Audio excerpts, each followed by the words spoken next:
Assalamualaikum warahmatullahi wabarakatuh. Halo, selamat pagi semuanya. Pada hari ini kita akan melangsungkan agenda Trophy Talks yang kedua. Nah, sebelum lebih lanjut, di sini aku akan memperkenalkan diri terlebih dahulu. Nah, halo, nama aku Abraham Bidija. Di sini sebagai host yang memandu jalannya Trophy Talks kedua pada pagi hari ini. Nah, dan sekarang ini aku sedang bersama dengan 3 narasumber berprestasi dari FEB. Mari kita beri tepuk tangan terlebih dahulu untuk para narasumber kita. Oke, kita selamat dulu ya narasumber-narasumber kita pada pagi hari ini. Halo kakak-kakak, selamat pagi. Selamat pagi, Kak. Selamat pagi, Kak. Oke. Selamat pagi, Kak. Oke, kelihatannya pada semangat semua nih. Nah, mungkin sebelumnya kita bisa kenalan dulu aja ya, biar saling kenal. Nah, silakan bisa langsung perkenalan diri. Nah, biar makin famous nih di kalangan KM FEB.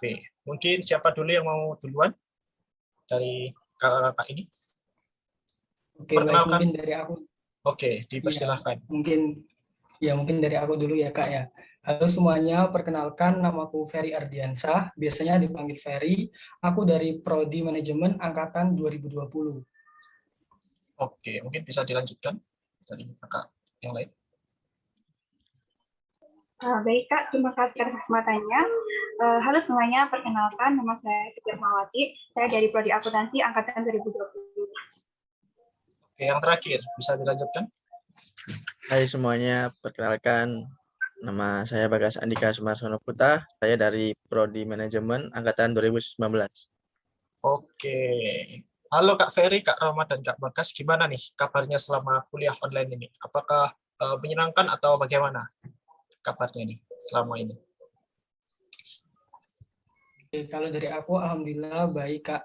Untuk perkuliahannya juga alhamdulillah lancar-lancar saja. Oke, lancar-lancar ya. Mungkin dari Kak Roma, bagaimana kabarnya dan gimana kuliahnya selama ini, selama kuliah online ini? Alhamdulillah saya juga kabarnya baik, Kak. Alhamdulillah juga kuliahnya lancar-lancar aja sampai saat ini. Lancar-lancar semua ya sepertinya. Mungkin dari Kak Bagas gimana nih, dari kabarnya sendiri? Kalau dari saya sendiri, alhamdulillah sehat, baik, dan tentunya semangat untuk memberikan acara Trophy Talks ini, Kak. Mantap. Alhamdulillah ya semuanya sehat selalu dan semoga sehat-sehat dari kakak-kakak dan keluarga. Oke teman-teman, jadi Kak Ferry, Kak Roma, dan Kak Bagas ini adalah para mahasiswa berprestasi dari FEB. Nah, tanpa berlama-lama lagi, langsung aja kita mulai sharing-sharing bareng mereka. Nah, gimana nih kakak-kakak narasumber, apa sudah siap berbagi pengalaman-pengalamannya ke teman-teman Kak FEB dan juga seluruh penonton? Siap tentunya. Insya Allah siap, Kak. Insya Allah siap, Kak. Bismillah. Oke, siap.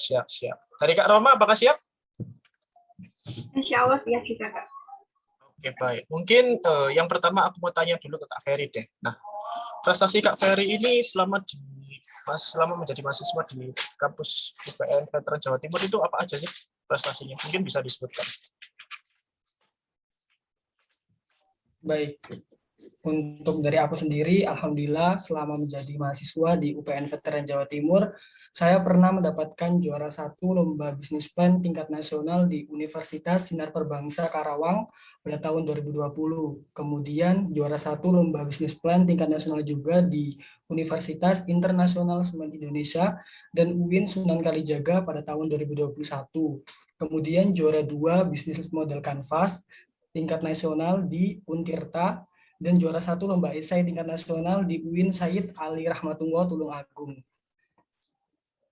Oke, banyak sekali ya, ada esai, ada bisnis plan. Wah, sangat menarik sekali nih prestasi-prestasi dari Kak Ferry.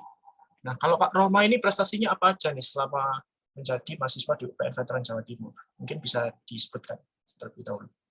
Silakan Kak Roma. Ya, baik, Kak. Untuk prestasi sendiri, alhamdulillah kemarin sempat mendapatkan beberapa penghargaan. Di antaranya yaitu juara Harapan 2 Accounting Competition tingkat nasional di Universitas Surabaya pada tahun 2020.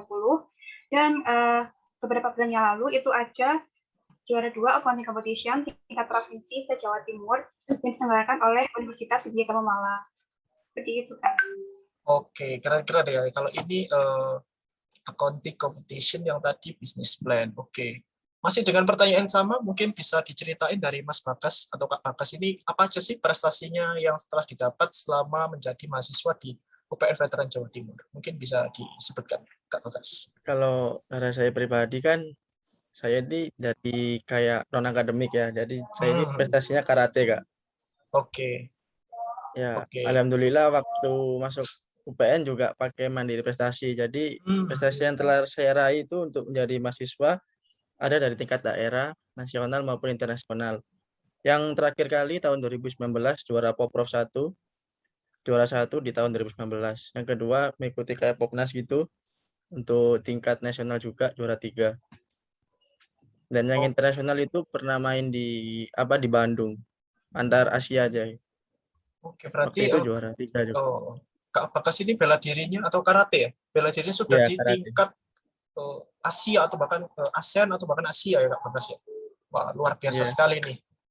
Luar biasa dan hebat-hebat sekali narasumber-narasumber kita pada pagi hari ini. Oke, kita lanjut ya. Mungkin bisa diceritain sedikit untuk motivasi kalian mengikuti perlombaan hingga mencetak prestasi itu, kira-kira motivasinya apa sih dari kalian? Nah, apa hanya motivasi dari diri kalian sendiri, ataukah ada motivasi dari luar seperti orang tua, teman, sahabat, atau pacar kalau ada?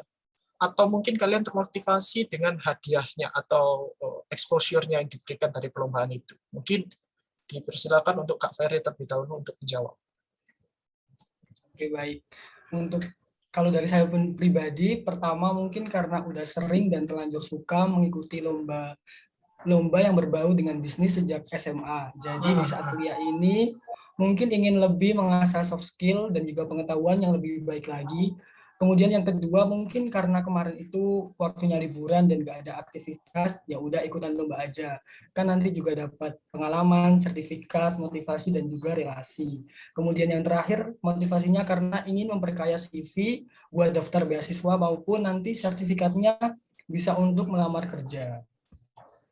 Oke, jadi karena dari Kak Ferry ini motivasinya karena saya sudah suka dari SMA, terus karena mengisi waktu juga, nanti juga meskipun mungkin belum beruntung untuk menang, tapi sudah bisa memiliki pengalaman untuk mengikuti lomba tersebut ya Kak Ferry ya. Oke, ya, mungkin benar. dari Kak Rohma dan Kak Bagas, motivasinya apa nih untuk mengikuti perlombaan yang diikuti? Oke, mungkin dari Kak Rohma dulu deh. Oke, Kak, baik. Kalau dari saya mungkin kurang lebihnya sama Kak Ferry. Jadi kalau bahas tentang motivasi mungkin berawal dari bangku S4 dulu. Jadi waktu S4 kebetulan saya juga mengambil jurusan akuntansi. Nah, dan selama sekolah saya juga beberapa kali ditunjuk oleh sekolahan untuk mewakili sekolahan dalam ajang perlombaan olimpiade akuntansi seperti itu, Kak. Jadi baik di tingkat provinsi maupun nasional. Dan alhamdulillah beberapa kali juga mendapatkan untuk penghargaan. Nah, dari situ mungkin karena kebiasaan dan akhirnya lambat laun saya mulai menyukai akuntansi itu sendiri. Setiap ada lomba akuntansi, saya dengan sepenuh hati semangat sekali untuk mengikutinya. Dan jadi motivasi terbesar saya sebenarnya untuk mengikuti berbagai ajang perlombaan, yaitu karena saya ingin terus mengasah dan meningkatkan kemampuan saya lebih jauh lagi. Kemudian saya juga yang paling utama ingin membahagiakan kedua orang tua saya. Memang tidak bisa dipungkiri ya Kak, pastinya kan setiap anak ingin membanggakan kedua orang tuanya. Kemudian saya juga ingin mencari banyak pengalaman dan selama di bangku pendidikan ini dengan mengoptimalkan dan mendedikasikan untuk saya untuk sesuatu yang sekiranya itu berimpact baik atau positif bagi diri saya serta bermanfaat bagi orang lain, seperti itu Kak. Terima kasih. Oke, sepertinya kurang lebih sama dari Kak Roma dan Kak Ferry ya, dari awal mencoba, lama-lama nanti jadi suka dan keterusan, dan sekalian untuk mencari pengalaman untuk kedepannya nanti di masa depan, sekalian untuk membahagiakan kedua orang tua. Oke, siap. Mungkin terakhir untuk dari Kak Bagas, apa sih motivasi Kak Bagas ini bisa mengikuti perlombaan karate atau bela diri yang diikuti oleh Kak Bagas? Kalau motivasi saya sendiri dari bela diri saya itu karate untuk mengikuti kejuaraan hingga berhasil menciptakan prestasi. Yang pertama adalah motivasi saya itu kayak semangat berlatih, berusaha, dan tentunya berdoa. Dan motivasi paling utama saya adalah membuat orang tua saya bangga dengan prestasi apa yang sudah saya raih.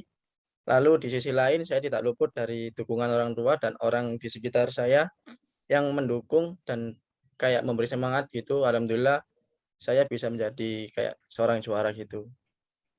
Dan kalau dari sisi lain Kak, Dan sisi lain itu juga Oh ya, saya mungkin. kan sebagai mahasiswa, Ya. itu saya tidak begitu banyak mengikuti keorganisasian di luar. Karena ya itu tadi, maka dari itu saya mengambil inisiatif saya sendiri untuk memfokuskan ke kegiatan saya untuk berprestasi pada bidang saya. Terima kasih. Oke, jadi karena kurang dalam organisasi, Kak Bagas ini lebih memilih ke bidang yang Kak Bagas ini sukai, yaitu Iya. bidang karate itu tadi atau bela diri. Oke, wah menarik sekali ya motivasi-motivasi yang dimiliki oleh narasumber kita pada pagi hari ini. Sangat menginspirasi ya teman-teman tentunya. Oke, mungkin lanjut untuk Kak Ferry dan Kak Roma. Lomba bisnis dan olimpiade akuntansi itu kan dalam bentuk tim ya biasanya. Nah, gimana sih caranya kalian itu bisa ngedapetin tim yang sevisi dan semisi sama kalian? Nah, apakah merekrut dari teman-teman atau sahabat atau dari orang lain? Nah, kira-kira mungkin kalau dari orang lain itu perlu uji coba terlebih dahulu atau trial gitu atau bagaimana? Mungkin dari Kak Ferry terlebih dahulu. Oke, baik. Kalau dari aku pribadi, mungkin caranya agar dapat tim yang sevisi sama kita itu aslinya tidak harus mencari anggota tim yang pintar menulis. Yang penting dia ada niat, kemudian dia ada semangat untuk ikut lomba dan juga berkomitmen sampai akhir. Karena menulis itu nantinya kita bisa belajar bareng-bareng, kemudian bisa dibimbing sama dosen pembimbing, lalu juga bisa tanya ke kakak tingkat atau teman-teman kita yang pernah ikutan lomba. Jadi tidak harus nyari teman atau partner yang pintar menulis. Kemudian usahakan juga untuk membangun tim yang solid itu karena saat kita down, nah di situ peran anggota tim itu saling mengasih motivasi satu sama lain. Nah, untuk cara memilih tim itu sendiri, kita bisa tinjau dari dua sisi. Yang pertama, ketika kita udah punya ide, dan yang kedua, ketika kita belum punya ide. Nah, ketika kita udah punya ide, kita berusaha untuk mencari tim yang mana anggota tim tersebut bisa merealisasikan ide kita tersebut. Contoh, saya ada ide buat obat diabetes. Nah, otomatis saya harus ngajak anak dari jurusan teknologi pangan. Dan nggak mungkin juga saya ngajak anak dari jurusan informasi maupun di kafe. Sebaliknya juga, jika saya ada ide untuk membuat produk aplikasi, kayaknya saya lebih mendukung untuk mengajak anak dari informatika maupun di kafe daripada saya ngajak anak dari teknologi pangan. Kecuali memang anak tersebut ada kemampuan di bidang IT.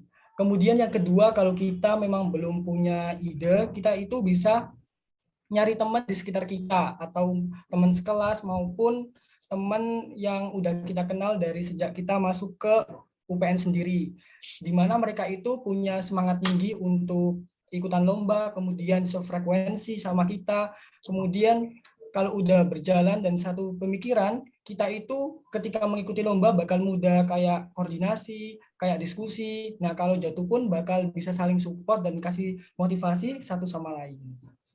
Oke, kalau dari Kak Ferry ini yang pertama itu adalah niat ya Kak Ferry ya. Terus dan dilihat dulu idenya itu apa, lalu partnernya itu disesuaikan dengan ide itu tadi, dilihat untuk kemampuan dari teman partner kita itu apakah memumpuni untuk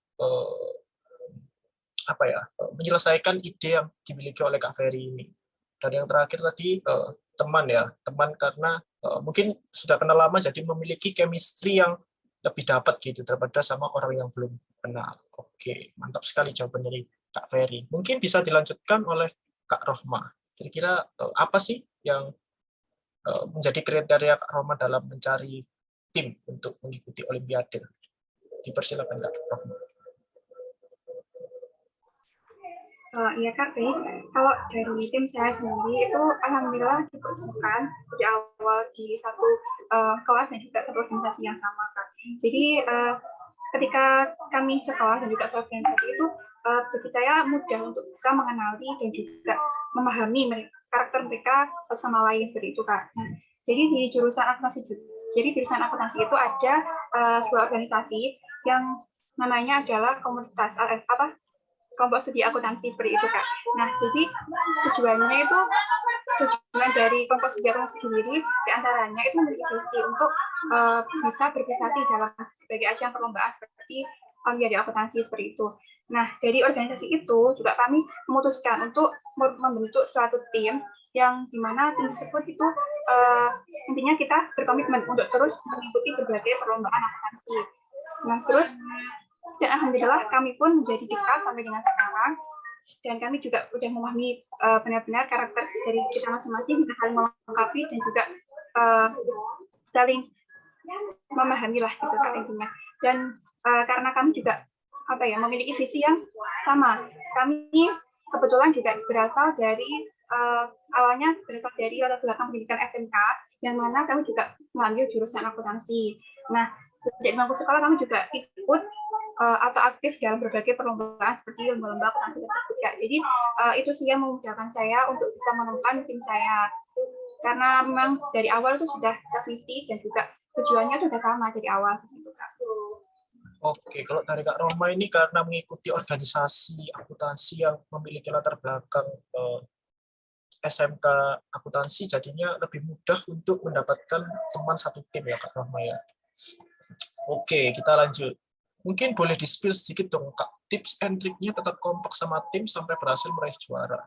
Nah, kan biasanya dalam satu tim selalu ada perbedaan pandangan dan pendapat. Nah, terus kan terjadi cekcok-cekcok gitu kan. Nah, gimana sih cara kalian untuk mengatasi itu? Mungkin bisa dari Kak Rohma terlebih dahulu. Oke Kak, terima kasih banyak atas pertanyaannya. Cukup menarik sekali untuk dijawab. Jadi menurut saya, bagaimana sih cara membangun atau tips dan triknya kalau kompak sama tim sampai berhasil menjadi juara? Nah, kalau pertama menurut saya itu kita harus fokus pada tujuan pertama. Jadi kan kita udah bentuk satu tim ya. Pastinya kan dalam tim tersebut kita juga memiliki tujuan yang sudah kita tetapin dari awal, yang akan kita capai secara bersama-sama seperti itu. Nah, kita tujuannya itu ya harus fokus pertama kali pada tujuan yang akan kita raih. Kemudian selain tujuan, selain fokus pada tujuan, kita juga harus bisa membangun kerjasama yang baik. Jadi kerjasama di sini juga penting untuk bisa menjaga tim agar tetap terlalu solid seperti itu Kak. Dan menurut saya juga yang paling penting itu sebenarnya juga komunikasi antar anggota tim. Jadi dalam anggota tim kita harusnya harus bisa pokoknya itu saling terbuka. Jadi ketika ada masalah ataupun apapun kendala seperti itu harus bisa dikomunikasikan dengan anggota-anggota yang lainnya. Jadi nggak hanya dia aja yang pendem masalahnya atau apa seperti itu Kak. Jadi komunikasi menurut saya sangat penting untuk membangun tim yang solid. Nah selain itu kita juga harus memahami dan juga menghargai anggota tim kita. Jadi kan di tim tersebut kan bukan hanya kita sendiri tentunya, pasti kan juga ada anggota-anggota lainnya. Dari mereka pastinya kan juga memiliki misal opini atau argumen, pendapat mungkin yang berbeda-beda. Tugas kita di situ adalah untuk memahami dan juga menghargai. Kalau sekiranya misal ada yang memang contoh nih pendapatnya tuh nggak sesuai sama kita atau gimana, itu tugas kita untuk menghargai dan kalau bisa malah melengkapinya seperti itu. Jangan dijadikan sebagai perbedaan yang nantinya akan malah memecahkan anggota tim tersebut. Kemudian saya juga selalu menekankan untuk memberikan apresiasi. Jadi setelah kita misal anggota tim saya itu sudah selesai ikuti lomba atau apa, itu kita selalu menekankan memberikan apresiasi kepada mereka. Jadi kan kita kalau memberikan apresiasi itu sudah sekiranya kalau misalkan kita tuh menghargai gitu atas kerjasama yang telah mereka berikan seperti itu. Jadi dan yang terakhir itu juga penting memberikan support atau dorongan dalam situasi apapun. Meskipun misal contohnya ketika kita ikut lomba terus kita gagal, nah itu kita harus bisa memberikan support atau dorongan pada anggota kita juga. Kita bisa memberikan motivasi ataupun apapun itu sekiranya agar membangkitkan semangat mereka lagi. Seperti itu Kak dari saya. Oke, sangat jelas dan lengkap sekali ya jawaban dari Kak Rohma ini. Tadi intinya adalah yang paling penting adalah komunikasi, menghargai satu sama lain dan tetap menyupport dan mengapresiasi antara kelompok yang satu orang dengan satu orang yang lain agar tidak terjadi perpecahan. Oke. Mungkin kita bisa lanjut untuk Kak Ferry. Kak Ferry, gimana nih pendapat dari Kak Ferry untuk ini teman satu tim ini? Oke, baik. Kalau dari aku pribadi sama seperti Mbak Rahma. Jadi ya yang paling penting itu komunikasi sama apresiasi satu sama lain. Kemudian di sini itu koordinasi saat pandemi ini menurut aku dan tim juga lumayan sulit sih, namun semua itu bisa diatasi dengan beberapa platform yang udah tersedia di sekeliling kita. Teknologi saat ini juga sudah membantu kita untuk koordinasi satu sama lain. Yang pertama, kita biasanya menggunakan WA Group untuk koordinasi maupun diskusi. Nah, kalau untuk menyamakan persepsi, terus latihan presentasi ketika lolos final, biasanya kita pakai Gmeet maupun Zoom. Kemudian kita juga sering mengingatkan satu sama lain kalau ada tugas yang belum dikerjakan maupun ada tugas yang kurang sesuai sehingga tugas itu bisa terselesaikan tepat waktu. Nah, balik lagi seperti yang saya katakan di pertanyaan sebelumnya, pokoknya satu tim itu harus satu server, satu misi, satu visi. Nggak boleh ada rasa tidak nyaman satu sama lain. Kemudian yang terakhir, kita selalu melaksanakan evaluasi kecil ketika setelah melakukan atau ada pengumuman lolos final maupun setelah pengumuman juara. Kalau menang, kalau memang kita gagal lolos ke tahap presentasi atau gagal untuk jadi juara, nah di evaluasi ini kita selalu koordinasi kira-kira apa sih yang perlu diperbaiki dari proposal bisnis kita, apa sih kekurangan dari tim kita supaya nantinya ketika kita mau mengikuti lomba lagi, kita bisa jadi juara. Begitu sih, Kak. Oke, kurang lebih sama dengan Kak Rohma ya, cuma ditambahi oleh Kak Ferry itu koordinasi dan jadi kurang karena apa itu namanya COVID ini, jadi harus menggunakan platform-platform yang online ya Mas Ferry ya. Oke, mungkin kita bisa lanjut untuk pertanyaan selanjutnya. Keren-keren banget nih jawaban dari kedua narasumber kita yang mengikuti kedua olimpiade tadi. Oke, kita lanjut ke atlet kita nih sekarang yang setelah menunggu lama. Nah, untuk Kak Bagas ini kira-kira perlu diet-diet gitu nggak sih? Atau ada standar berat badan atau standar massa otot yang diperlukan? Dan kira-kira perjuangan seperti apa sih yang dirasa paling berat, baik saat latihan ataupun saat bertanding bagi Kak Bagas? Oke, mungkin bisa dijawab, Bagas? Atau... Oke, saya akan menjawab dari Abraham Yedija. Oke, siap. Kalau untuk soal diet-diet itu pasti ada ya Mas, kayak lebih menjaga kebugaran badan kayak latihan fisik tentunya gitu. Terus dalam pertandingan karate juga terdapat 2 kategori, ada yang kata dan kumite. Nah, yang kata tersendiri itu kayak jurus gitu Mas, kayak seninya. Tapi kalau yang saya kan kumite itu kayak yang bertarung gitu. Nah, kalau dalam bertarung gitu kan ada tiap-tiap kelas gitu. Nah, itu lebih kayak menjaga badannya gitu sih. Untuk bisa menjadi kayak misalkan si saya kan main di kelas contoh minus 55 gitu ya. Nah, itu aku sendiri harus bisa menjaga untuk berat badan itu sendiri dan bisa meraih juara di kelas itu. Nah, untuk yang tentang kira-kira perjuangan seperti apa nih yang dirasa paling berat, pasti di setiap pertandingan kan ada ngerasa kayak jantung itu udah diduser gitu loh. Oh iya, pasti grogi, kena Pasti mental ya. gitu ya. Ya, Oke. tetapi dengan kayak kita memacu semangat sendiri-sendiri, terus berusaha dan berdoa, serta dapat dukungan dari orang tua, orang sekitar, Ya, siap. pasti semakin kayak bertambah gitu Kak, semangatnya. Sangat jadi termotivasi gitu ya untuk Ya, bertanding. termotivasi.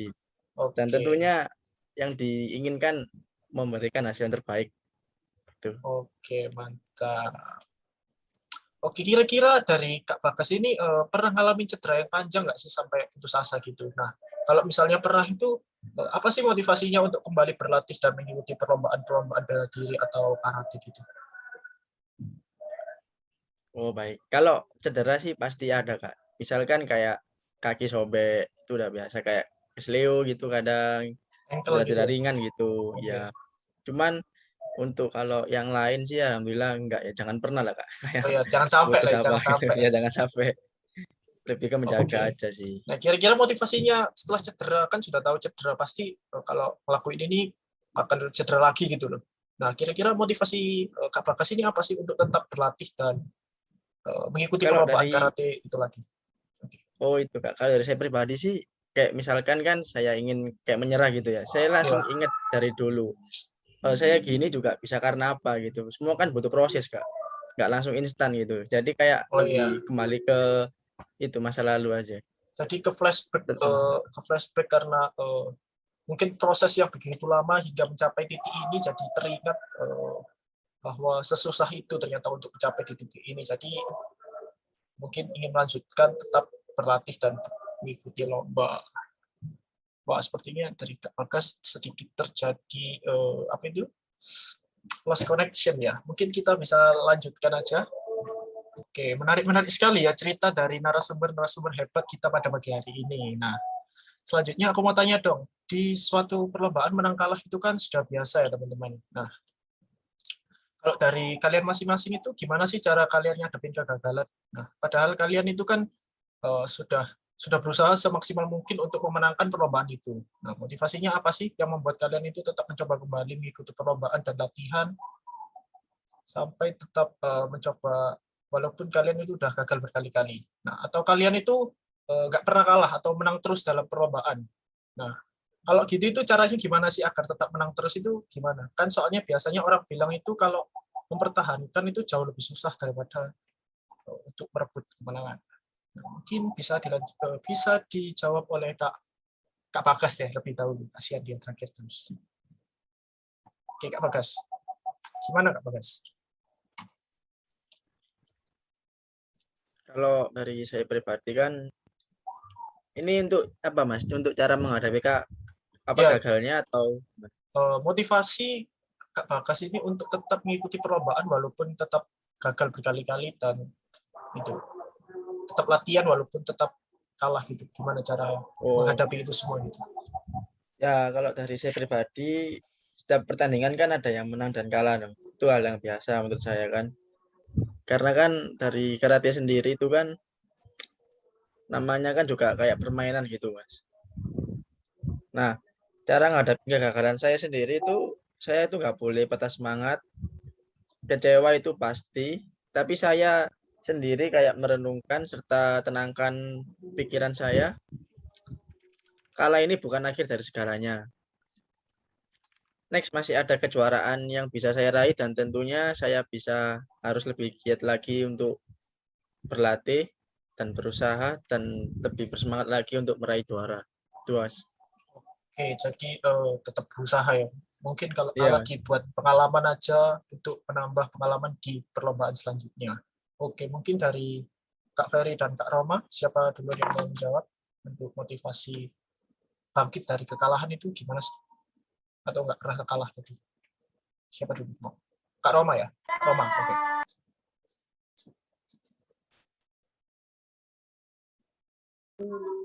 Baik Kak, kalau dari saya sendiri itu setiap saya akan melakukan sesuatu pasti itu saya menanamkan dalam diri saya sendiri kemungkinan terburuk apa sih yang akan terjadi ketika saya melakukan sesuatu itu.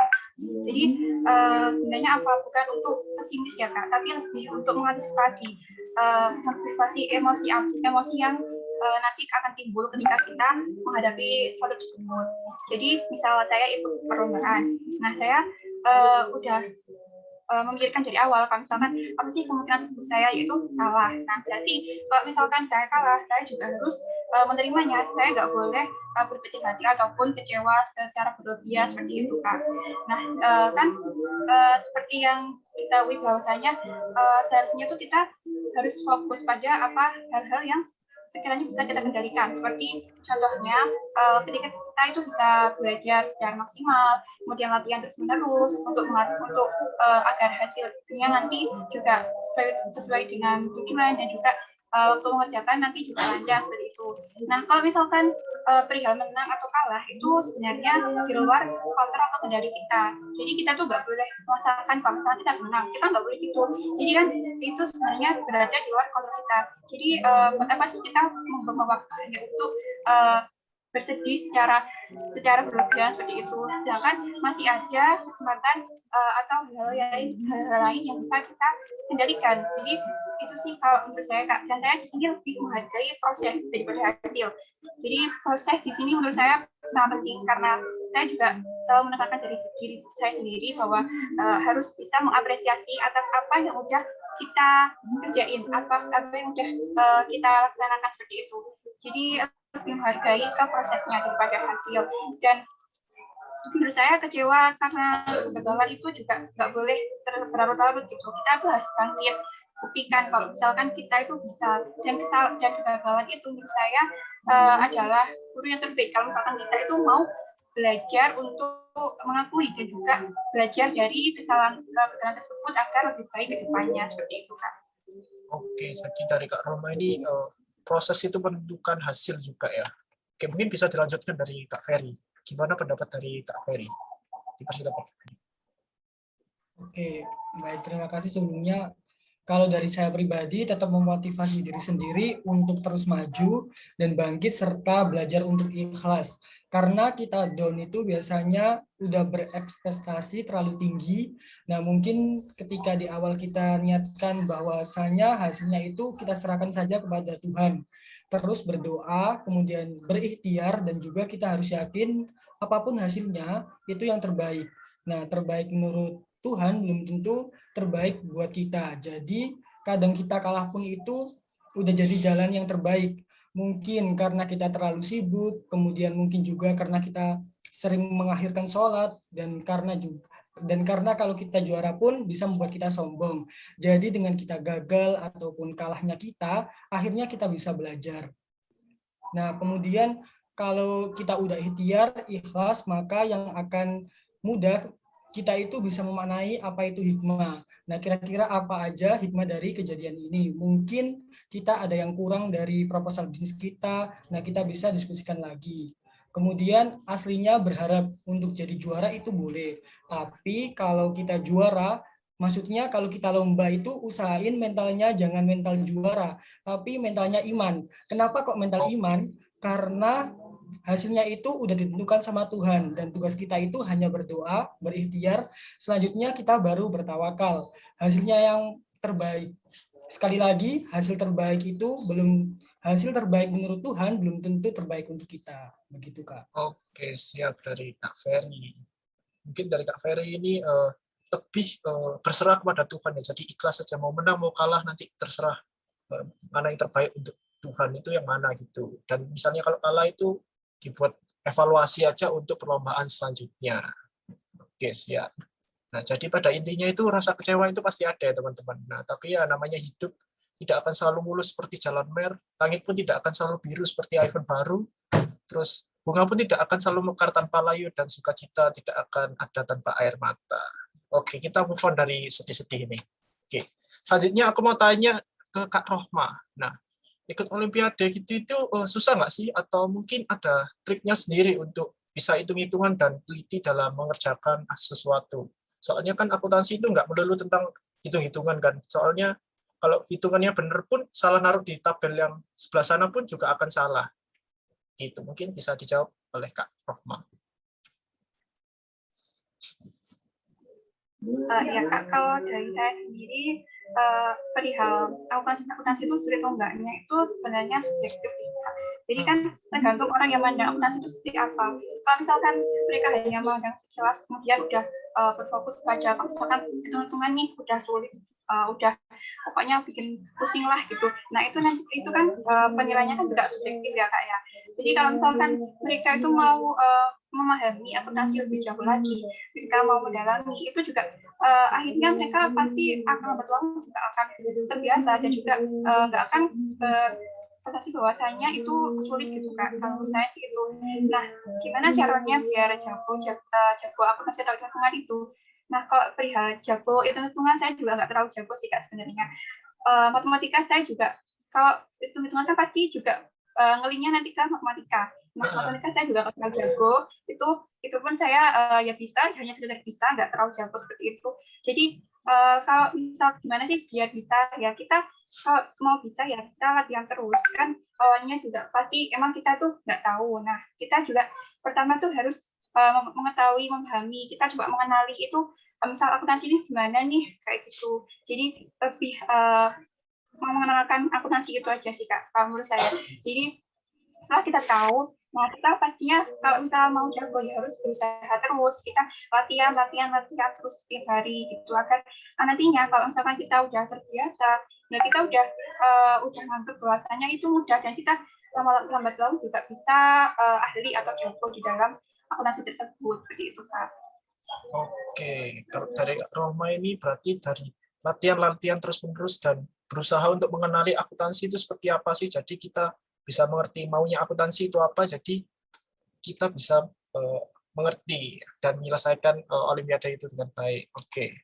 Mungkin dari Kak Rama itu, dan kita lanjut untuk Kak Ferry. Nah, untuk Kak Ferry ini mungkin ada rencana untuk buat bisnis sendiri atau mungkin sekarang sedang merintis bisnis, Kak Ferry? Mungkin bisa diceritakan.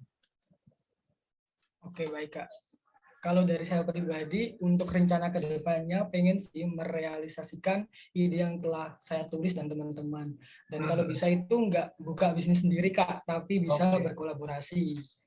Kemudian terkait merintis bisnis, untuk saat ini belum ada juga, namun udah dalam tahap proses penyusunan proposal PMW yang diadain UPN Veteran Jawa Timur. Minta doanya buat dari teman-teman, semoga nanti bisa lolos pendanaan. Oke, semoga sukses selalu ya untuk rencana bisnisnya untuk Kak Ferry. Nah, untuk Kak Bagas ini ada target untuk kedepannya atau ingin ada bayangan sampai mau jadi atlet internasional lagi gitu nggak sih sama kayak sebelumnya tadi, karena katanya pernah untuk lomba se-Asia atau ASEAN Tenggara gitu. Nah, mungkin bisa diceritain sedikit untuk Kak Bagas kedepannya itu mau gimana gitu. Dipersilakan. Kalau saya pribadi untuk kedepannya itu pasti ada lah untuk ingin jadi atlet internasional, bisa mengharumkan nama baik Indonesia dan tentunya bisa bahagiain orang tua juga. Dan untuk saat ini untuk kedepannya sih insya Allah buat setelah tahun PON Papua ini bismillah aja untuk PON berikutnya saya bisa main dan bisa main kayak SEA Games. Amin. Oke, amin. Semoga bisa mengikuti PON di tahun selanjutnya dan bahkan mengikuti SEA Games ya Mas Bagas ya. Oke, mantap sekali ya mahasiswa-mahasiswi FEB ini. Bangga dong ya tentunya teman-teman untuk bisa memiliki mereka di FEB ini. Bangga dong masa tidak.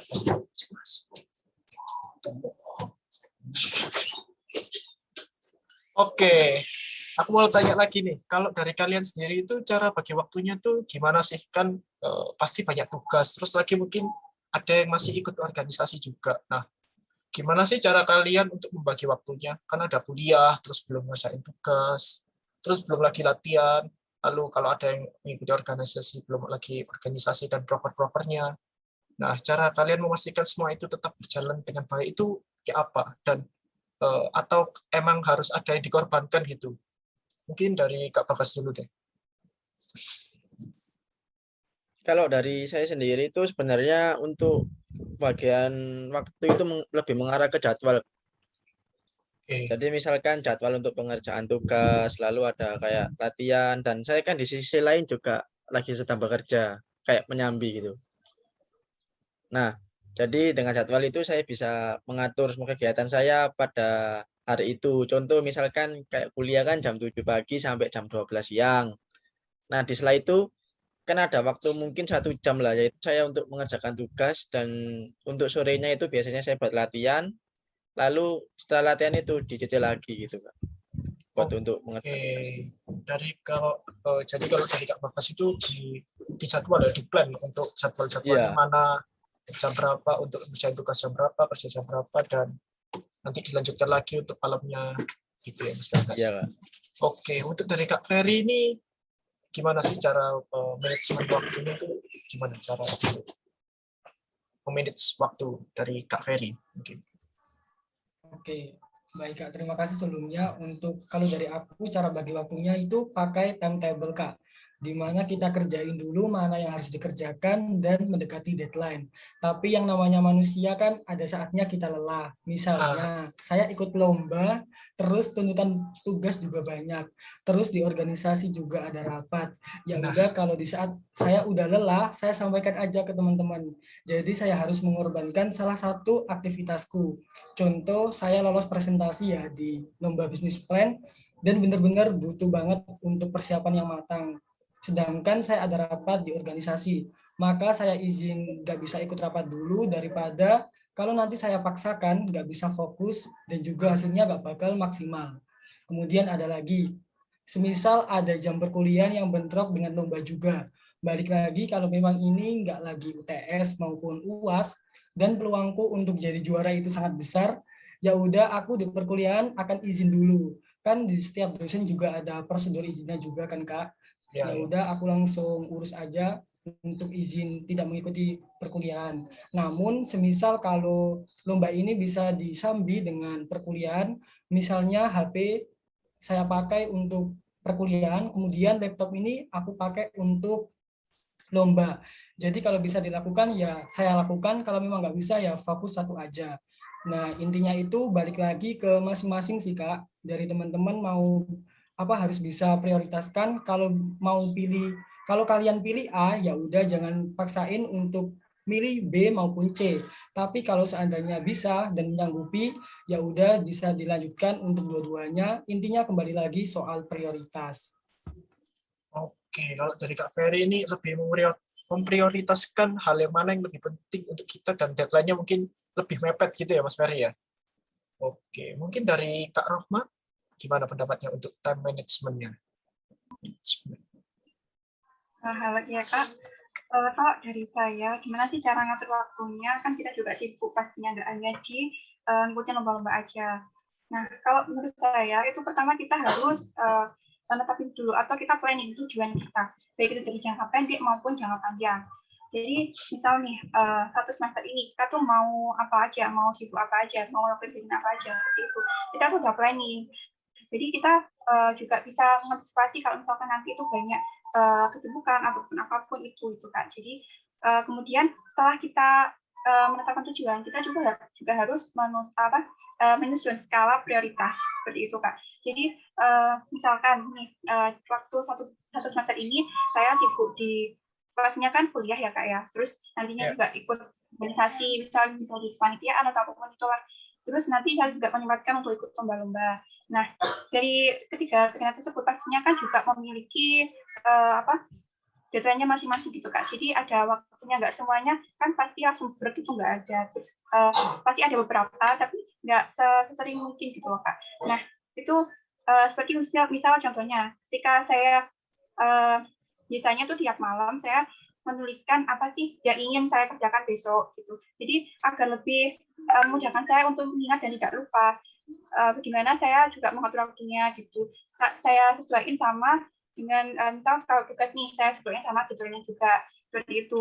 Dan perihal kepanitiaan juga seperti itu. Dan kalau misalkan lomba itu nanti misal contohnya tuh saya dalam satu hari itu nyempetin belajar apa gitu, walaupun hanya beberapa menit aja. Jadi sekiranya itu udah ada dikit-dikit udah nabung materi gitu Kak untuk lomba. Nah kemudian kita juga pastinya udah tahu ya kalau misalkan harus bisa memilih kayak misalkan apa sih yang mendesak dan penting, apa yang tidak mendesak tapi penting dan sebagainya seperti itu. Jadi kita juga harus mengetahui itu. Kan kadang itu kebanyakan pengen ngerjain apa seharusnya, padahal seharusnya tuh nggak itu nih kerjain. Jadi lebih memperhatikan waktu aja sih Kak kalau saya. Dan kalau misalkan kita udah nyusun skala prioritas, kita juga harus konsisten terhadap itu. Dan kalau misalkan pastinya juga ada kalau di momen dimana kita itu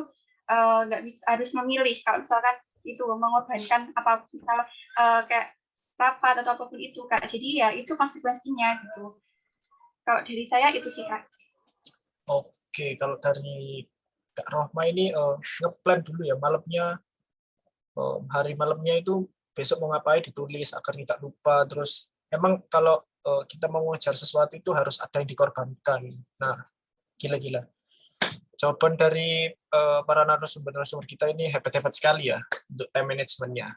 Oke, kita lanjut. Yang terakhir nih buat Kak Ferry, Kak Rahmat, dan Kak Bagas. Nah, ada pesan-pesan nggak sih buat teman-teman FEB yang mau ikutan lomba tapi masih nggak pede atau takut, atau mungkin ada yang pengen mengembangkan skillnya tapi bingung harus mulai dari mana? Nah, bisa dikasih tips and trick-nya mungkin juga. Kakak-kakak, mungkin dari Kak Bagas dulu.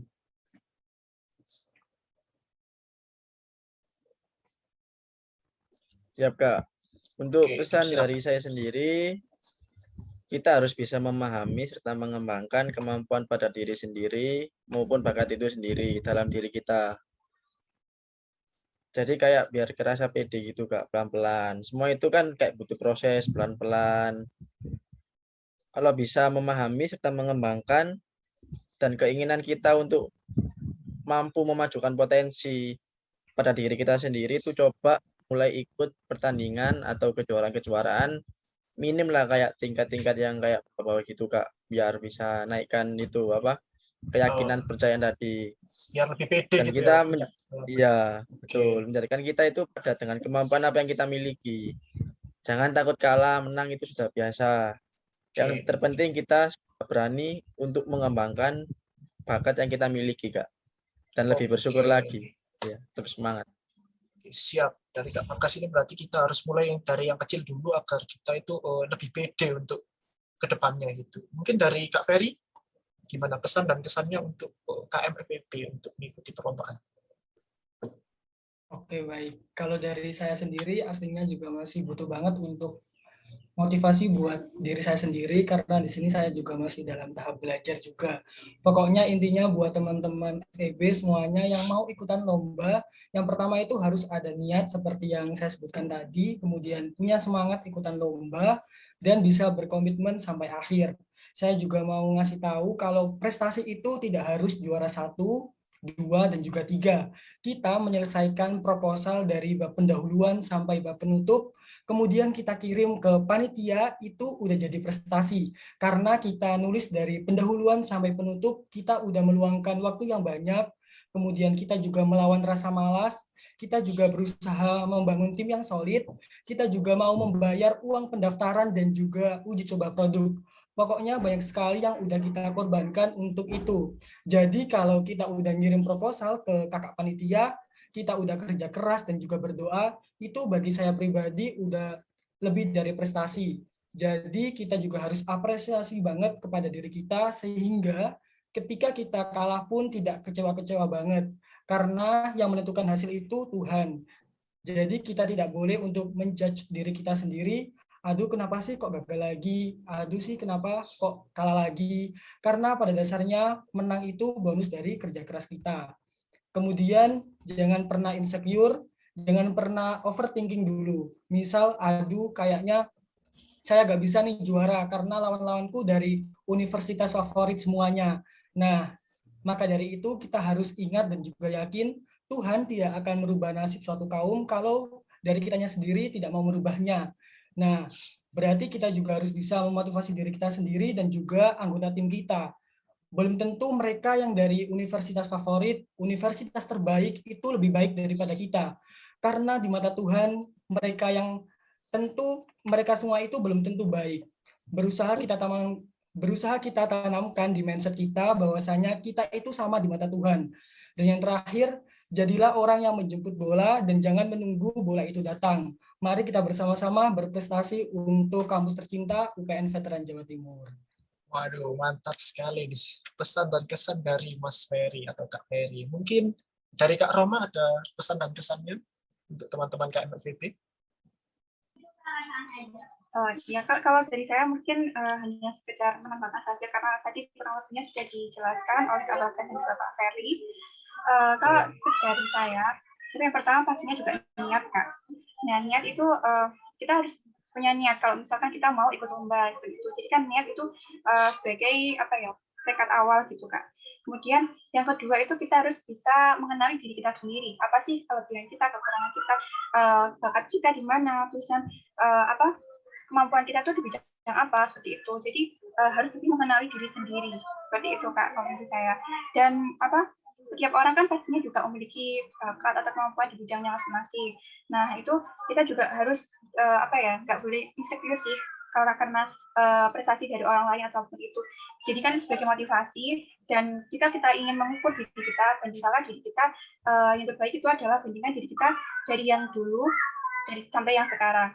Bagaimana perubahannya seperti itu Kak. Jadi jangan terlalu insecure pada apa yang sudah diraih oleh orang lain, tapi jadikan itu sebagai motivasi. Kemudian setelah kita mengenali diri kita sudah tahu nih apa bakat kita di mana, terus kemampuan kita itu di apa, seperti itu. Nah selanjutnya kita coba men-challenge diri kita dengan mengikuti berbagai perlombaan, seperti yang udah kita sesuai dengan kemampuan kita seperti itu. Nah, jadi kan kita bisa cari tuh di mana aja, ada di sosmed kan juga banyak, di Instagram, di Twitter, di Facebook kan juga ada banyak. Jadi kita lebih aktif aja sih nyarinya lomba-lomba itu.